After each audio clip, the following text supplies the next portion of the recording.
Welcome to Melki-tzedek Part 4, and this is the intro to the study that's coming up.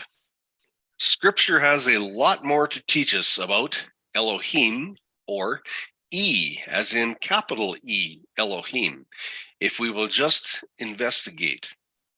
After Part 3, there was a question. How can Terah, Abram's father, be a Melki-tzedek priest if he was a worshiper of other Elohim?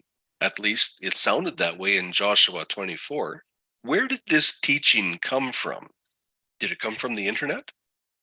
Number one, what did Terah do in the Bible? According to rabbinic literature, Terah was an idolatrous priest who manufactured idols. And as you can see, those references do not come from the Torah. Number two, where in the Bible does it say that Terah was an idol maker? Terah is a biblical figure from the book of Genesis. He is the father of 3 children, including the patriarch Abraham. According to Jewish tradition, Terah was an idolater.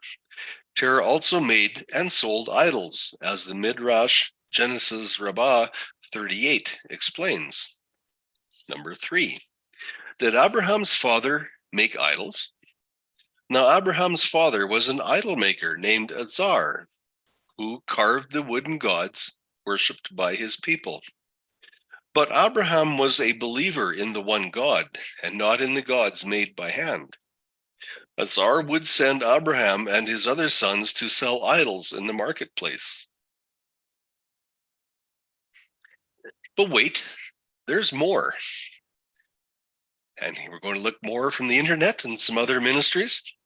Number 1, Terah, Abram's father, worshipped false gods and settled in Haran. Joshua 24 verse 2 and chapter 24 verses 14 to 15 identify Terah and possibly his family as worshippers of many gods. Ur and Haran were also significant places for the moon worship cult. Number 2, who was Terah? As we see, this is from the Jewish History website. Terah, also spelled Terah, was the father of Abraham, the first patriarch of the Jewish nation. Although Terah worshipped idols and raised his family in the idolatrous city of Haran, his son Abraham independently recognized the existence of the one true Elohim and eventually left his father's home for the land of Yisrael. Number 3, it's biblical. Terah. This is from the Jewish News. According to the Midrash, Terah is a wicked idolater who manufactures idols. He clearly knows they are not Elohim, because when Abram smashes up his stock of idols, Terah gets angry with him. Rather than accepting his son's false explanation, the idols argued and destroyed one another. The internet. But wait, there's more. What about with Joshua? Years later, Joshua mentions Terah in an address to the Israelites. This is what Yahuwah, the Elohim of Yisrael, says. Long ago, your ancestors, including Terah, the father of Abraham and Nahor, lived beyond the Euphrates River and worshipped other gods. Joshua 24, verse 2. Joshua then urged the people to make a clean break from their pagan heritage. Throw away the gods your ancestors worshipped beyond the Euphrates River and serve Yahuwah. Verse 14. Terah and his family were idol worshippers, and that means Yahuwah spoke to Abraham before he even knew Elohim. And wait, there's still more coming. Is the internet the place to shop for Torah truths? Emphatically, no, not a good place. The internet will not be helpful for understanding Joshua 24:2. This is the original of KJV.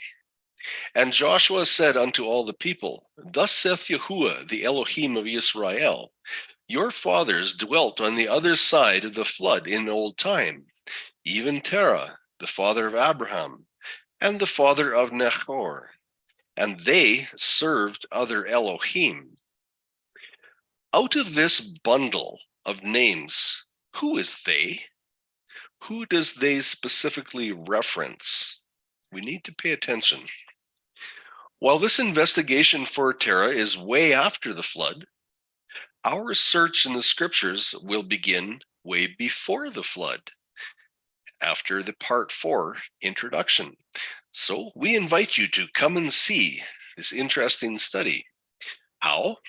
Well, you can join us for part 4 of the Melki-tzedek Priesthood. You can sign up with the Covenant Calendar Club at studythecalendar.com and join us for the Friday and Shabbat Zoom meetings, and that includes a live discussion. Thank you for your time, and Shalom.